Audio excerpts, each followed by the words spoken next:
১ম পর্বের শুরুতেই আমরা দেখতে পাই জেঙ্গি, কিউক্যাং, লিনাই তারা তাদের রেস্টুরেন্টে নাম্বার 1 হওয়ার গল্প করছিল। সেখানে আমরা দেখতে পাই লিনাই উদাস মনে বসেছিল। জিঙ্গি জিজ্ঞেস করে, তোমার কি হয়েছে? তোমার রেস্টুরেন্ট নাম্বার 1, তারপরে তোমার মন উদাস কেন? তুমি কি ভয় পাচ্ছ? লিনাই বলে, আমি এখন খোলা কিতাব হয়ে গিয়েছি। আমি কি করব বুঝি না, সবাই আমার সব বিষয় জেনে যাচ্ছে। জিঙ্গি বলে, তুমি যেভাবে এগোচ্ছ সেভাবে সবাই তো জেনে যাবে। লিনাই বলে, আমি এখন রাতে দুঃস্বপ্ন দেখি। জিয়াং আমাকে হাতে নাতে ধরে ফেলেছে। জিঙ্গি বলে, চিন্তা করো না, একদিন না একদিন তো সে ঠিকই জানবে, তাই না? আমি কিছু রিপোর্টার্সদের বলেছি তোমার ইন্টারভিউ নেওয়ার জন্য। লিনাই বলে, আমি ইন্টারভিউ দেব না, কারণ আমি চাই না কেউ আমার সম্পর্কে জানুক। জিঙ্গি বলে, এটাই তোমার সুযোগ, কেন হাতছাড়া করতে চাচ্ছ বলো? লিনাই বলে, আমি চাই নাইফ সিজিংয়ের আগ পর্যন্ত এই সব কিছু গোপন থাকুক। কিউকেন তখন বলে, সব কিছু আমার উপর ছেড়ে দাও, আমার কাছে একটা প্ল্যান আছে, যা করার আমি করছি। তখন আমরা কিউকেনকে দেখতে পাই এন্টারটেনমেন্ট কোম্পানির বড় একজন অফিসারের সাথে দেখা করে, যে ছিল তার বোন। এখানে আমরা দেখতে পাই কিউকেন পরিবারের দিক থেকে অনেক সচ্ছল পরিবারের, কিন্তু তারপরও সে ছোটোখাটো জব করে নিজের সময় কাটাচ্ছিল। কিউকিং তার বোনকে রিকোয়েস্ট করে যাতে তার রেস্টুরেন্টের পাবলিসিটি করে দেয়, কিন্তু এর মালিককে সেটা যেন না বলে। তার বোন না করলে তারপর কিউকেন অনেক জোরাজুরি করে, তখন তার বোন রাজি হয়। কিউকেনের বোন বলে, তার বদলে তোমাকে আমার একটা হেল্প করতে হবে। কিউকেন বলে, ঠিক আছে, তুমি যা বলবে আমি তাই করব। তখনই আমরা দেখতে পাই কিউকেনের কাছে জুই কল করে আসতে বলে। তখন তার বোন জিজ্ঞেস করে, কে তোমার গার্লফ্রেন্ড? কিউকেন বলে, আমার গার্লফ্রেন্ড না, তবে আমি তাকে খুব বেশি পছন্দ করি। আচ্ছা যাই হোক, আমি তোমাকে যেটা বলেছি তুমি সেটা মনে রেখো, আর তোমার প্রয়োজনে আমাকে যে কোনো সময় বলতে পারো। আজ আমি আসছি। তার বোন বলে, ঠিক আছে, যাও এখান থেকে। বোনের কাছ থেকে বিদায় নিয়ে কিউকেং জুইয়ের সাথে দেখা করতে লেকের পাড় যায়। সেখানে গিয়ে জুইকে দেখতে পায়। জুই তার কাছে এসে জিজ্ঞেস করে, আচ্ছা তুমি আর লিনাই কি করতে চাচ্ছ? আমাকে একটু বলতে পারবে? আমি কি শুনতে পারি তোমাদের কথা? কিউকেন তখন বলে, আই এম সরি, আমি তোমাকে সব কিছু বলতে পারবো না। জুই কিউকেনকে কাছে টেনে নিয়ে জিজ্ঞেস করে, আমাকেও বলা যাবে না? কিউকেন তখন মাথা নিচু করে চুপ হয়ে দাঁড়িয়ে থাকে। তারপর মাথা নেড়ে বলে, না, তোমাকেও বলা যাবে না। জুই রেগে গিয়ে বলে, চলে যাও আমার সামনে থেকে। কিউকেন তখন বলে, আমাকে ক্ষমা করে দিও। তারপর কিউকেন সেখান থেকে চলে আসে। আর এইদিকে আমরা দেখতে পাই রেস্টুরেন্টের কাজ শেষ করে বাড়ি ফেরার সময় জিয়াং লিনাইকে বাধা দেয়। লিনাই বলে, তুমি আমার সবগুলো কাপড় এভাবে নষ্ট করে দিয়েছ, আমাকে তোমার কাপড় কিনে দিতে হবে। জিয়াং বলে, ঠিক আছে, আমি কিনে দেবো। লিনাই জিজ্ঞেস করে, আমার স্যালারি থেকে টাকা কেটে নেবে না তো? জিয়াং বলে, লিনাই তুমি কি আজ রাতে ফ্রি আছো? আমার বাসায় একটু আসতে পারবে? লিনাই তখন ভাবতে থাকে জিয়াংফেংয়ের কথা। জিয়াংফেং তাকে বলেছিল জিয়াংজেং তাকে পছন্দ করে, তাহলে কি আজ রাতে জিয়াংজেং সেটাই তাকে বলবে? লিনাই এসব কথা ভাবছিল, তখনই জিয়াংজেং বলে, তোমাকে আমার কিছু ইম্পর্টেন্ট কথা বলার আছে। লিনাই বলে, আজ আমি পারবো না, আমার কিছু কাজ আছে, আমি বাবাকে নিয়ে ওয়েলফেয়ার সেন্টারে যাব, আমার আসতে আসতে অনেক দেরি হয়ে যাবে। জিয়াংজেং বলে, সমস্যা নেই, তুমি তোমার কাজ শেষ করে তারপর তুমি এসো, আমি তোমার জন্য অপেক্ষা করব। লিনাই বলে, ঠিক আছে, আর যদি কোনো ইম্পর্টেন্ট বিষয় না থাকে তাহলে আমি এখন আসি। লিনাই চলে যাবে। জিয়াংজেং পিছন থেকে ডাক দিয়ে বলে, লিনাই, আমি কিন্তু তোমার জন্য অপেক্ষা করব। জিয়াংয়ের এ ধরনের কথা শুনে লিনাই কিছুটা থমকে যায়। তারপর পেছন ঘুরে সেখান থেকে চলে আসে। চলে আসার সময় আমরা দেখতে পাই লিনাই অনেকটা খুশি ছিল, কারণ জিয়াংজেন তাকে কিছু বলতে চাচ্ছে। সোহাও লিনাই আর জিয়াংজেংয়ের কথা শুনে জিয়াংজেংয়ের বড় ভাইকে কল করে সবকিছু জানাতে থাকে। এদিকে আমরা দেখতে পাই লিনাই বাসা যাওয়ার সময় রাস্তা দিয়ে হাঁটছিল, তখন গাড়ি থেকে জোহাও ডেকে বলে, লিনাই গাড়িতে ওঠো। লিনাই তখন গাড়িতে উঠে লিনাই জোহাওকে জিজ্ঞেস করে, আপনি এখানে কেন? আপনি কি অসুস্থ নাকি? জোহাও রিপ্লাই করে, না, রেগুলার চেক আপ। তখন আমরা দেখতে পাই জোহাও তার প্রেগনেন্সি রিপোর্ট লুকাচ্ছিল, সে কাউকে জানাতে চায়নি, সে সব কিছু গোপন রাখে। লিনাই বলে, আপনি অসুস্থ হয়ে গেলে জিয়াংজেংয়ের অনেক অসুবিধা হয়ে যাবে। জোহাও জিজ্ঞেস করে লিনাইকে, তোমার মাস্টার এখন কোথায় আছে? লিনাই বলে, তিনি তো এখন ঘুরতে বের হয়েছে, দেশের বাইরে আছে। জোহাও বলে, তার মানে আমি ভুল একজনকে দেখেছি, আমি আজ হসপিটালে তোমার মাস্টারকে দেখেছি। এদিকে লিনাই মাস্টারকে কল দিয়ে জিজ্ঞেস করে, মাস্টার তখন মিথ্যে কথা বলে। মাস্টারকে আমরা দেখতে পাই হসপিটালের বেডে শুয়ে থাকে। সে লিনাইকে বলে, আমি বিদেশে আছি, এখন ঘুরতে বের হয়েছি, তুমি চিন্তা করো না, আমি ঠিক আছি। তোমাকে যে বলেছে সে হয়তো মিথ্যে কথা বলেছে। ফোন রেখে দিতেই আমরা দেখতে পাই লিনাই হসপিটালে মাস্টারের কাছে আসে, তারপর কান্না করতে থাকে। মাস্টার তাকে দেখে চোখ সরিয়ে বলে, আমি তো রেগুলার চেক আপের জন্য এখানে এসেছি, তুমি খামোখা চিন্তা কেন করছো? এখানে এসো, বসো আমার কাছে, আমি একদম ঠিক আছি, তুমি কান্না করো না। লিনাই জিজ্ঞেস করে, আপনাকে দেখে তো ঠিক মনে হচ্ছে না, আপনাকে দেখে অনেক অসুস্থ মনে হচ্ছে মাস্টার। তখনই আমরা দেখতে পাই কিউকেং দৌড়ে এসে মাস্টারের কাছে গিয়ে মাস্টারকে জড়িয়ে ধরে, কান্না করতে থাকে। লিনাই কিউকেংকে মাস্টারের উপর থেকে সরায়। কিউকেং বলে, মাস্টার আমি আপনাকে বড় কোনো হসপিটালে ট্রান্সফার করে দেব, ভালো একজন ডাক্তার দেখাবো। মাস্টার তখন বলে, আমি জানি তোমরা চিন্তা করবে, তাই তোমাদের বলতে চাইনি, আমার বয়স হয়েছে, এই বয়সে তো হসপিটাল আসা যাওয়া স্বাভাবিকই, তাই না? সেসব কিছু জানি না, আপনাকে আমাদের কথা শুনতে হবে। তারপর লিনাই বলে, ও মাস্টার জানেন, আমরা একটা রেস্টুরেন্ট খুলেছি। আগে তার অবস্থা ভালো ছিল না, তাই আপনাকে জানাতে পারিনি, তবে এখন খুব ভালো চলছে, তাই আপনাকে বলছি। মাস্টার তখন বলে, তাহলে আর দেরি কেন, চলো আমাকে নিয়ে চলো তোমাদের রেস্টুরেন্টে। তখন আমরা দেখতে পাই লিনাই আর কিউকেং মিলে মাস্টারকে লুকিয়ে হসপিটাল থেকে বের করে রেস্টুরেন্টে নিয়ে আসে। লিনাই মাস্টারের জন্য অনেক ধরনের খাবার রান্না করে। লিনাই ওকে অনেক খুশি দেখায়। লিনাই বলে, মাস্টার আপনি টেস্ট করে দেখুন।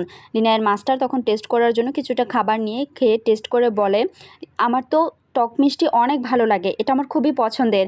এটা শুনে লিনাইয়ের মন অনেকটা খারাপ হয়ে যায়, কারণ মাস্টার যে খাবারটা খেয়েছিল সেটা টক মিষ্টি না, সেটা ছিল লবণাক্ত। মাস্টার তখন বলে, আমাকে ওয়াশরুম নিয়ে যাও। কিউকেন তখন মাস্টারকে নিয়ে ওয়াশরুমে যায়। লিনাই তখন সেখানে দাঁড়িয়ে থেকে কান্না করতে থাকে, কারণ লিনাই বুঝতে পারে মাস্টারের অবস্থা খুবই খারাপ, সে টেস্ট করার শক্তি হারিয়ে ফেলেছে। লিনাই কান্না করতে করতে বলে, এটা তো লবণাক্ত। তখন আমরা দেখতে পাই জিয়াংজাং লিনাইয়ের জন্য খাবার রান্না করে অপেক্ষা করছিল, একসাথে রাতে ডিনার করবে। তখনই জিয়াংজাংকে লিনাই কল করে বলে তাকে এক জায়গায় দেখা করতে। লিনাইয়ের কান্নাজড়িত কণ্ঠ শুনে জিয়াংজাং অনেকটা উদ্বিগ্ন হয়ে যায়, তখন দৌড়ে লিনাইয়ের কাছে যায়। সেখানে দেখতে পাই লিনাই তুষারপাতের মাঝে বসেছিল। জিয়াংজাং বলে, তুমি এখানে কেন বসে আছো, অসুস্থ হয়ে যাবে তো, এসো আমার বাসায় এসো। জিয়াংজাং লিনাইকে উঠিয়ে নিয়ে যাবে, তখন লিনাই জিয়াংজাংকে বলে, জিয়াংজাং আমার মাস্টারের অবস্থা সত্যি অনেক খারাপ হয়ে গিয়েছে। জানো, মাস্টার আমাকে প্রায় 1 মাস ধরে মানানোর চেষ্টা করেছে যাতে আমি তার রেস্টুরেন্টে জয়েন হই, কিন্তু আমি হইনি। তারপর আমার বাবা যখন অসুস্থ হয়ে যায়, তখন আমাকে সাহায্য করার মতন কেউ ছিল না। তখন আমি মাস্টারের কাছে যাই। মাস্টারের কাছে গিয়ে বলি আমার কিছু টাকার প্রয়োজন, বাবার চিকিৎসা করতে হবে। তখন মাস্টার আমাকে সাহায্য করে। তখন তিনি আমাকে একটা নুডলস রান্না করে খাওয়ায়। সেই নুডলস আমার খুব ভালো লেগেছিল। তারপর আমি সিদ্ধান্ত নিই যে আমি মাস্টারের সাথে কাজ করব, তাই আমি জয়েন হয়ে যাই। লিনাইয়ের কথা শুনে জিয়াংজাং বলে, তোমার মাস্টার হেরে যাওয়ার কারণে আমিও অনেক কষ্ট পাচ্ছি, সত্যি বলছি, আমি তার জন্য অনেক সরি। লিনাই চুপ করে তখন নিজের দিকে তাকিয়ে থাকে, তারপর মাথা উঁচু করে বলে, জিয়াংজাং তুমি যদি সেকেন্ড টাইম চান্স পাও তাহলে কি তুমি আমার মাস্টারের সাথে নাইফ সিজিং করবে? জিয়াংজাং কিছুই বলে না, লিনাইকে সান্ত্বনা দিতে চায়, কিন্তু লিনাই সে সান্ত্বনা নিতে চায় না। তখন জিয়াংজাংকে বলে, জিয়াংজাং মাস্টার আমার উপর অনেক ধার রয়েছে, আমি সেগুলো পরিশোধ করতে চাই। এটা বলেই সেখান থেকে চলে আসে। পরদিন সকালে আমরা দেখতে পাই জিয়াংজাং নিজের রেস্টুরেন্টে যখন উপস্থিত হয়, তখন সেখানে একটা লেটার দেখতে পায়। সে লেটারটা নিয়ে পড়তে থাকে। লেটারে তাকে নাইফ সিজিং করার জন্য ইটিং অ্যান্ড ডাক্স থেকে চ্যালেঞ্জ করা হয়। এই রেস্টুরেন্টটা ছিল লিনাইয়ের, কিন্তু কেউ জানতো না। জিয়াংজাং এটা দেখে অবাক হয়ে যায়, কারণ তাকেও কেউ নাইফ সিজিংয়ের জন্য চ্যালেঞ্জ করে। জ্যাংফে বলে, ইটিং অ্যান্ড ডাক্স লি ফ্যামিলির তো 2 দশকের উপরে রান্নার কাজ থেকে বিরত আছে, তাহলে এটা কে? জিয়াংজা বলে, আমি যখন জ্যাং কিউংশানের সাথে নাইফ সিজিং করি তখন এটা খোলা হয়, তার মানে সে আমার খুব কাছেরই হবে। জ্যাংফে বলে, লি ফ্যামিলি লিনাই নয় তো? জিয়াংজেং বলে, আরে না, তার কাছে যদি 5 স্টার রিভিউ প্রাপ্ত নাইফ থাকতো তাহলে সে আমার কাছে কেন কাজ করার জন্য আসতো বলো? আমার মনে হচ্ছে এটা অন্য কেউ। এদিকে আমরা দেখতে পাই লিনাই আর কিউকেং বসে তাদের রেস্টুরেন্টের নাইফ সিজিং করার বিষয় নিয়ে কথা বলছিল। লিনাই বলে, জিয়াংজ্যাং অনেক পরিশ্রমী আর অনেক চালাক, সে আমাদেরকে চেক করার জন্য আমাদের রেস্টুরেন্টে আসতে পারে, সো আমাদেরকে খুব সতর্ক থাকতে হবে। কিউক্যাং বলে, ঠিক আছে, তুমি এসব বিষয় নিয়ে কোনো চিন্তা করো না। লিনাই কিউক্যাংকে সব কিছু বুঝিয়ে দিয়ে বলে, ঠিক আছে তুমি থাকো, আমি রেস্টুরেন্টে যাচ্ছি, তোমার সাথে আমার রেস্টুরেন্টে দেখা হবে। এটা বলেই সেখান থেকে চলে আসে। এইদিকে আমরা জিয়াংজিংয়ের ভাই আর জুহাওকে দেখতে পাই, তারা দেখা করে। জুহাও বলে, এটিং অ্যান্ড ডান্স জিয়াংজাংকে নাইফ সিজিংয়ের জন্য চ্যালেঞ্জ করেছে। জিয়াংজিংয়ের বড় ভাই বলে, এটা তো লিনাইয়ের, এখন গেম সত্যি অনেক মজাদার হতে যাচ্ছে। তারা দুজন প্রিয় মানুষ একে অন্যের সাথে নাইফ সিজিং করে লড়াই করবে, তুমি চিন্তা করো না। জিয়াংহাও বলে, আমার সত্যি অনেক ভয় করছে, লিনাইয়ের রান্নার স্কিল জিয়াংজিংয়ের কাছে কিছুই না, জিয়াংজিং তো খুব সহজেই জিতে যাবে। জিয়াংজিংয়ের বড় ভাই বলে, তুমি কোনো চিন্তা করো না, প্রয়োজনে আমি লিনাইকে সাহায্য করব। আর তাছাড়া জিয়াংজিং লিনাইকে খুব পছন্দ করে, সে চাইবে না লিনাই তার কাছে হেরে যাক। জোহাও বলে, আমি কি তাহলে তোমার কাছে এখন ফিরে আসতে পারি? জিয়াংজিংয়ের বড় ভাই বলে, ঠিক আছে, তুমি আমার কাছে ফিরে এসো, তারপর আমাকে কাজে সাহায্য করো, কেমন? তুমি আর কোনো চিন্তা করো না। জুহাও তখন জিয়াংজিংয়ের বড় ভাইকে তার প্রেগনেন্সির বিষয়টা বলতে যাবে। জিয়াংজিংয়ের বড় ভাই বলে, আমার কিছু ইম্পর্টেন্ট কাজ আছে, তুমি এখন বাসায় যাও, তোমার সাথে আমার পরে কথা হবে, বাসায় গিয়ে রেস্ট করো। জুহাও তখন চুপ হয়ে যায়, আর কিছুই বলে না। সে মাথা নেড়ে বলে, ঠিক আছে, আমি চলে যাচ্ছি।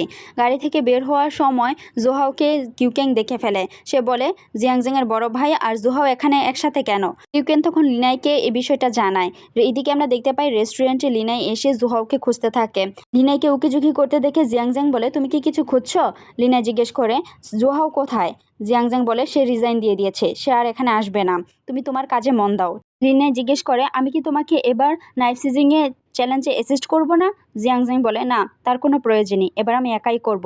লিনাই বলে, তাহলে আমার জন্য খুবই ভালো হলো। তার পরের সিনে আমরা দেখতে পাই কিউকিংয়ের বড় বোন জগিংয়ের জন্য বের হলে সেখানে জিয়াংজিংয়ের বড় ভাই গিয়ে তার সাথে দেখা করে। সে বলে, আমার আপনার সাথে কিছু কথা আছে, আমার আপনার একটা হেল্প লাগবে। কিউকিংয়ের বোন বলে, ঠিক আছে, তাহলে আপনাদের রেস্টুরেন্টে চলুন, সেখানে নাকি নতুন শেফ এসেছে, খাবার টেস্ট করব। অন্যদিকে আমরা দেখতে পাই কিউকিং ছদ্মবেশে জুইয়ের রেস্টুরেন্টে আসে ইনগ্রিডিয়েন্টস চেক করার জন্য। জুই তাকে দেখে ফেলে, তারপর বলে, কিউকিং, তোমার কি মনে হয় তোমাদের রেস্টুরেন্ট ছাড়া অন্য কোনো রেস্টুরেন্টে আমরা ইনগ্রিডিয়েন্টস দিই? তুমি এভাবে আসলে কি আমি তোমাকে চিনতে পারবো না? কিউকিং মাস্ক খুলে জুইয়ের কাছে বলে, আমি মনে করেছি সেদিনের পর থেকে তুমি আমাকে দেখতে চাও না, তাই আমি তোমার কাছে আসতে চাই না। জুই তখন বলে, হ্যাঁ, আমি তোমাকে সেদিন চলে যেতে বলেছি, তার মানে এই না তোমাকে আজ আসতে বলেছি। কিউকেন তখন বলে, ঠিক আছে, তাহলে আমি আজও চলে যাচ্ছি। সে রেস্টুরেন্ট থেকে বের হয়ে চলে যাবে, তখনই দেখতে পায় তার বোন আর জিয়াংজিংয়ের বড় ভাই একসাথে আসছে। তারপর সে দৌড়ে রেস্টুরেন্টের ভিতরে প্রবেশ করে জুইকে নিয়ে একটা কর্নারে লুকিয়ে যায়। জিয়াংজিংয়ের বড় ভাই আর কিউকেংয়ের বড় বোন একসাথে রেস্টুরেন্টে প্রবেশ করে। তারা চলে গেলে জুই বের হয়ে বলে, ওই মহিলার সাথে তোমার কি সম্পর্ক, সত্যি করে বলো। কিউক্যাং বলে, আরে ও তো আমার বড় বোন। আচ্ছা, তোমার ভাইয়ের কোনো গার্লফ্রেন্ড নেই? জুই বলে, তুমি কোনটার কথা বলছো, আমি ঠিক বুঝতে পারছি না। কিউক্যাং বলে, কতগুলো গার্লফ্রেন্ড ছিল যে তুমি ঠিক ধরতে পারছো না? তার মানে আমার বোনের সাথে সে টাইম পাস করছে, দাঁড়াও তাকে দেখাচ্ছি মজা। কিউক্যাং তার বোনের কাছে যেতে চাইবে, জুই তাকে বাধা দিয়ে বলে, আমার কাছে একটা প্লেন আছে, চলো আমার সাথে। তখন আমরা দেখতে পাই জুই আর কিউক্যাং খাবার সার্ভ করার জন্য ছদ্মবেশে আসে। জুই নিজে তার খাবার সার্ভগুলো করতে থাকে। সেখানে অক্টোপাস, তিতো খাবার আর লবণাক্ত কিছু খাবার ছিল। এগুলো দেখে জিয়াংজিংয়ের বড় ভাই বলে, আমার বোনের মনে হয় কিছু ভুল বোঝাবুঝি হয়ে গিয়েছে, তার এ ধরনের ব্যবহারের জন্য আমি তোমার কাছে খুবই ক্ষমা চাচ্ছি। কিউক্যাংয়ের বোন তখন বলে, হ্যাঁ, আমার ভাইয়েরও মনে হয় কিছু ভুল বোঝাবুঝি হয়ে গেছে। কিউক্যাং তখন মুখ খুলে তার বোনের কাছে গিয়ে বলে, আপু জানো, সে একটা ফ্রড, তুমি তার সাথে সম্পর্ক করো না। তার জন্য কেন তুমি তোমার সময়গুলো নষ্ট করবে? তার অনেকগুলো গার্লফ্রেন্ড ছিল। একথা শুনে কিউক্যাংয়ের বোন তার মাথায় বাড়ি দিয়ে বলে, আমরা তো এখানে বিজনেস নিয়ে কথা বলতে এসেছি। এটা শুনে জুই আর কিউক্যাং অনেকটা অবাক হয়ে যায়।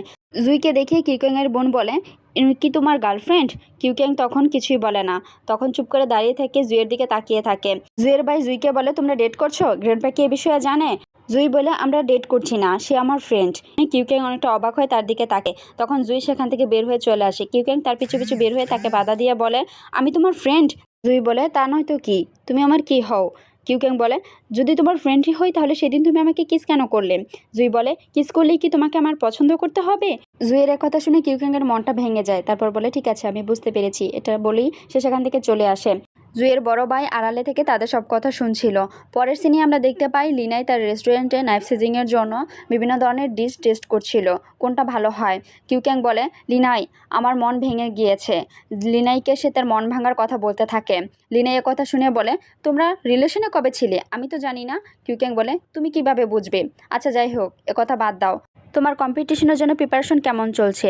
লিনাই মাথা নেড়ে বলে, ভালো চলছে না, আমি এখনো ডিসাইডই করতে পাইনি কোন ডিশটা বানাবো। তখনই আমরা দেখতে পাই কিছু লোক এসে কিছু ইনগ্রেডিয়েন্টস লিনাইয়ের রেস্টুরেন্টের সামনে রেখে যায়। লিনাই অনেকবার ডাকে এগুলোকে পাঠিয়েছে সেটা বলার জন্য, কিন্তু তারা কিছুই বলে না।